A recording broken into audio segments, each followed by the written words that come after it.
Hello guys, good morning, what's up and welcome back to my channel. My name is Mehul और आज हम लोग बात करने वाले एक इंसिडेंट की जो मेरे साथ हुआ इस साल के वैली रन पे। ये वैली रन होता क्या है? ये वैली रन एक ड्रैग रेसिंग इवेंट है जो हम हर साल जाते हैं, हमारी बाइक्स और कार्स को ड्रैग रेसिंग करते हैं। अब थोड़ा सा जानते हैं ड्रैग रेसिंग के बारे में कि ड्रैग रेसिंग क्या होती है। आई एम श्योर आप लोगों को पता है कि ड्रैग रेसिंग क्या होती है। बेसिकली आप एक पॉइंट से दूसरे पॉइंट जाते हो और वो डिस्टेंस होती है 400 मीटर की और उसको आपको कम से कम टाइम में कवर करना होता है। स्टार्ट लाइन पे एक सेंसर होता है, फिनिश लाइन पे एक सेंसर होता है। आप कितने टाइम में डिस्टेंस क्रॉस करते हैं वो टाइमिंग ली जाती है और जिसकी सबसे ज्यादा कम डिस्टेंस होगी वो जीत जाता है। तो इसके लिए आपको बाइक्स को करना पड़ता है लॉन्च, गाड़ियों को करना पड़ता है लॉन्च। तो बहुत सारा क्लच यूज होता है, बहुत सारा एक्सेलरेशन पावर यूज होता है। ड्रैग रेसिंग में जो मेन चीज होती है वो आपकी लॉन्च, आपका वेट कितना कम हो सकता है बाइक में और आपने किस तरह एक्सेलरेट किया है।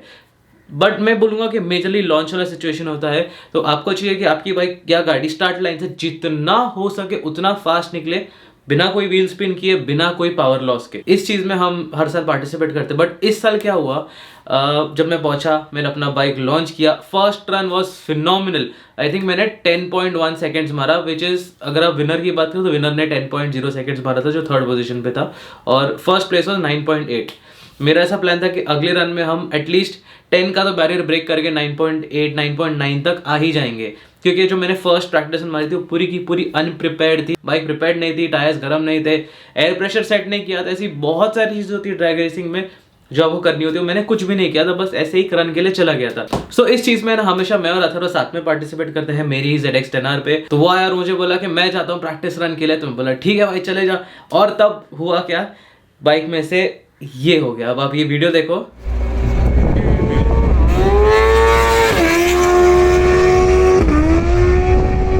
ये जो आपने आवाज सुनी ये बेसिकली मेरा क्लच स्लिप होने लग गया। मुझे मालूम पड़ गया कि हमारे क्लच में कुछ इश्यूज है जिसकी वजह से बाइक का क्लच होल्ड नहीं कर पा रहा है पावर को, and the bike is not going. अब मेरा दिमाग थोड़ा ना सा खराब हो गया। मतलब क्या करूँ समझ में नहीं आ रहा था। तो क्लच वगैरह एडजस्ट किया, देखा, but then it just made it worse. उसके बाद मैंने एक रन किया, उसमें तो बाइक ने बस पूरा स्पिन किया है, कुछ भी पावर आया नहीं है। लाइक इंजन से लेके टायर्स तक कुछ पावर पहुंच ही नहीं पा रहा था। तो हम ऐसे ही आ गए इस साल खाली हाथ, क्योंकि पिछले साल हमने ये किया था।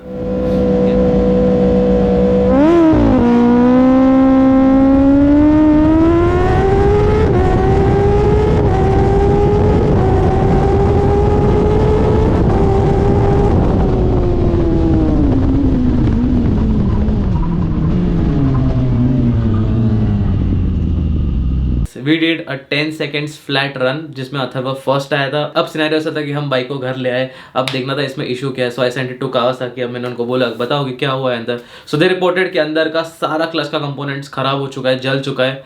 एंड मुझे पता था कि मैं वैसे बाइक चलाता नहीं हूँ, सो वो होना बहुत आई डिडंट नो कि ये ऐसा हो भी सकता है।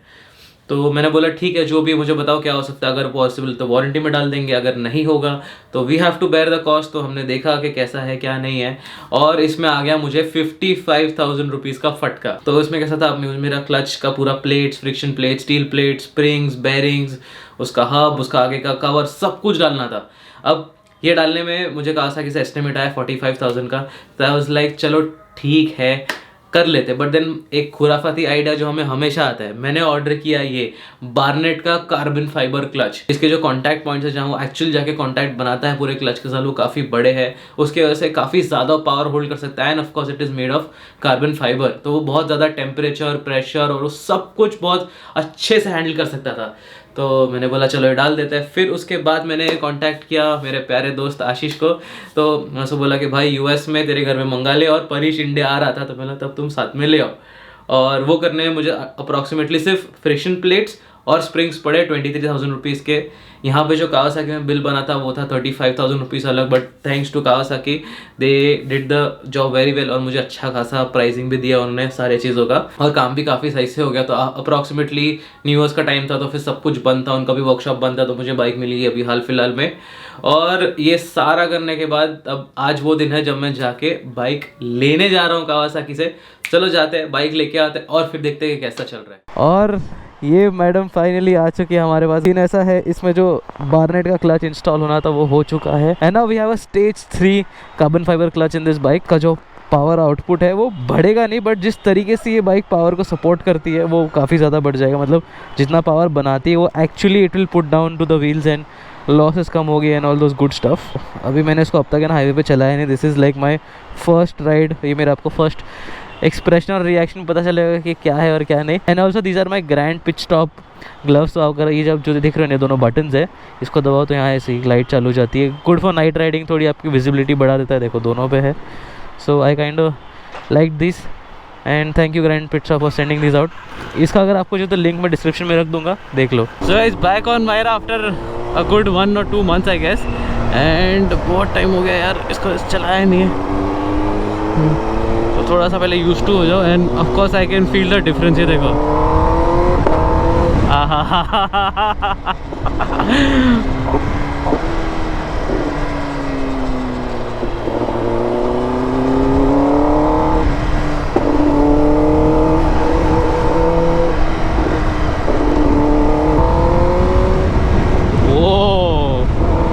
it is definitely much more powerful now।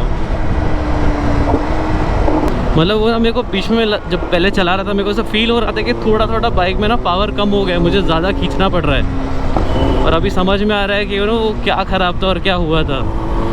तो बेसिकली मेरे क्लच प्लेट और पूरा का पूरा क्लच सिस्टम में एक्चुअली वेयर आउट हो गया था।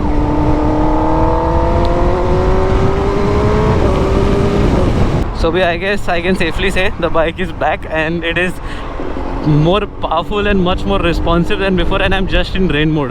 मतलब मैंने इसको स्पोर्ट वगैरह में डाला भी नहीं। पहले मुझे सिटी में इसको रोड या स्पोर्ट पे डाल के चलाने का मन करता था क्योंकि मुझे पावर कम फील होता था and that is not the case now. अब दूसरा चीज़ है कि बाइक में फ्यूल थोड़ा कम है तो आई हेड बैक, मैं वापस घर की तरफ जाऊँगा बिकॉज मेरे को फ्यूल मेरा वो XP95 वगैरह वहीं मिलेगा, मुझे यहाँ नहीं मिलेगा। तो वो सब करना है एंड इसको बाद में फिर से एक और राइड में निकलेंगे, उसका वीडियो ज़रूर बनेगा। और आप गैस कर सकते हो कि अगर मुझे बाइक चलाना चाहता हूँ, ये बाइक मैं कहाँ चलाने जाता हूँ और बस वही होगा। So let's see, hopefully that video should be around the corner and we should also be in a corner that time. और दूसरा ना और एक चीज़ मेरे को ऐड करना है कि मैंने इसमें जो स्प्रिंग्स डाले हैं, जो क्लच के स्प्रिंग्स जो आपके थ्रॉटल लेवर के पुल वाला एक्शन को हार्ड या सॉफ्ट बनाते हैं और कितना अच्छे से क्लच एंगेज होगा। तो मैंने ना इसमें एक्चुअली थोड़े हैवी स्प्रिंग्स डाले जो इस किट के साथ आते हैं। और मेरे को बहुत लोग नहीं बोला कि आपका क्लच का पुल बहुत हैवी हो जाएगा, सिटी में चलाने लायक नहीं होगा। बट हम लोग शोरूम में बैठ के यही डिस्कस कर रहे थे एंड एक ब्रांड न्यू बाइक के साथ मैंने कंपेयर किया। My clutch pull is lighter than a brand new bike and these are heavier springs. तो जितना स्प्रिंग हैवी लोगे उतना क्लच पुल हैवी होता है, but not in my case and I am really happy. मतलब ये जो मैंने डाला है ना clutch kit is just next level. अब मुझे समझ में आ रहा है। अब देखते हैं लॉन्गिटी के हिसाब से कितना है, कितना चलेगा, उसका तो फ़िलहाल कुछ आइडिया नहीं है, बट जो भी है आपको पता चलते रहेगा और मुझे भी। और हमारी मस्तियाँ फिर से चालू।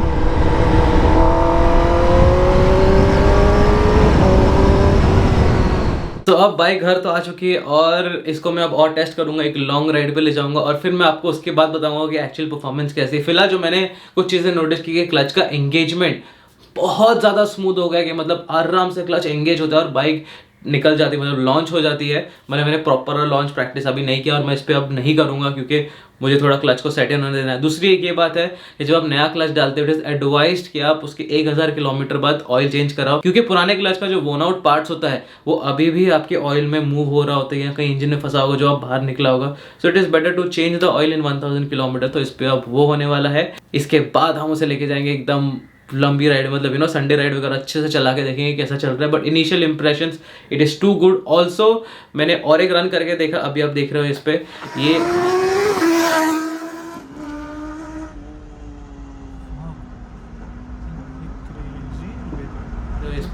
ये आराम से पावर होल्ड कर रहा है and the power is become scary now क्योंकि अच्छे वाले क्लच पेड से ये होता है ना कि आपकी जो पावर बाइक बना रही है वो बिना किसी मेजर लॉस के आपके व्हील तक भेज पा रहा है वो पावर। सो बेसिकली आपको एक मीडिएटर हो गया पावर का एंड मतलब अलग लेवल का परफॉर्मेंस। वो टॉप एंड तो हैज़ बिकम क्रेजी। सो मैं ऑनेस्टली बोल सकता हूँ जो भी आप लोग बाइक वगैरह चलाते हो कुछ भी करते हो, एक छोटी सी एडवाइस है। मैंने बहुत लोगों को देखा है they ride super bikes and everything, वो बाइक लेते हैं उनमें बोलते एग्जॉस्ट डालना है, फिल्टर डालना है, ट्यून करना है, ये करना है, वो करना है, सब करो, no problems at all. But जब आप ये सारी चीज़ें कर रहे हो, पावर बढ़ा रहे हो, तो ये जो मॉड्स होते हैं ना इनको हम बोलते हैं सपोर्टिंग मॉड्स। सपोर्टिंग मॉड्स डालना बहुत ज़्यादा इंपॉर्टेंट है। अब समझो जैसे मैंने अगर ट्यून कराया होता, मेरे में ऑलरेडी एग्जॉस्ट है, एयर फिल्टर है, सारा कुछ है बाइक में, और अगर मैंने ऐसे ट्यून करा है, बट अब आपने देखा कि स्टॉक क्लच पे जब मैं उसे यूज़ कर रहा था उसके फुल पोटेंशियल पे, तो वो बाइक बस 2 या 4 रन टिक पाई। वो क्लच बेसिकली 2 या 4 रन टिक पाया। अगर ये ट्यून्ड होता तो वो उसका भी हाफ टिक जाता था। तो आई वुड से जब आप कुछ करा रहे हो तो उसका सपोर्टिंग मॉड भी करवाओ, सो उसके आपको डबल फायदा होगा। Just please don't go like अरे ट्यून करा लो सब सही हो जाएगा, ऐसा नहीं होता है। Once you start modding your bike, मतलब उसको धीरे धीरे करके आपको छोटी मोटी बहुत चीज़ें डालनी पड़ती है, और लोगों को लगता है कि बस ट्यून एग्जॉस्ट फिल्टर डाला वह हमारी फास्टेस्ट बाइक, हमारी loudest bike. And let's not get in that conversation, fastest loudest ये रैप वैप वाले काम धंधे तो मुझे समझ में ही नहीं आते। तो आप सोच रहे होंगे ना कि आप मेरे को बोलोगे अरे गोयल भाई इतना सब करे, रैप करा लो, कलर चेंज करा लो, ये करा लो। I will never do one of those things, क्योंकि मुझे वो पैसा वेस्ट लगता है। अगर मैं एक 30,000 का रैप डालने जाऊंगा ना, उससे जब मैं 30,000 में 8,000 और रुपए डाल के मैं एक ट्रैक डे कराऊंगा। बट मैं रैप वगैरह ये वाली विजुअल चीज़ है जो बस लोगों को दिखाने में, उसको क्या बोलते हैं, नहीं there is a word to it, याद नहीं आ रहा है मुझे वर्ड, उसको कुछ तो बोलते हैं, शोबाजी जैसा वर्ड है, तो वो मुझे करना बिल्कुल पसंद नहीं है। इसके लिए मेरी बाइक हमेशा दिखती सिंपल है बट होती सिंपल नहीं है अंदर से। So this is how I like my things. और अगर आपको ये वीडियो अच्छा लगा और आपको ऐसी और वीडियोस चाहिए तो please like, subscribe, comment, share सारा कुछ कर देना। और मुझे बता दो कमेंट्स आपको कैसा लगा, क्या नहीं लगा वीडियो, ज़रा बात करेंगे वहाँ पे। और मिलते हैं अगले वीडियो में, तब तक के लिए बाय बाय।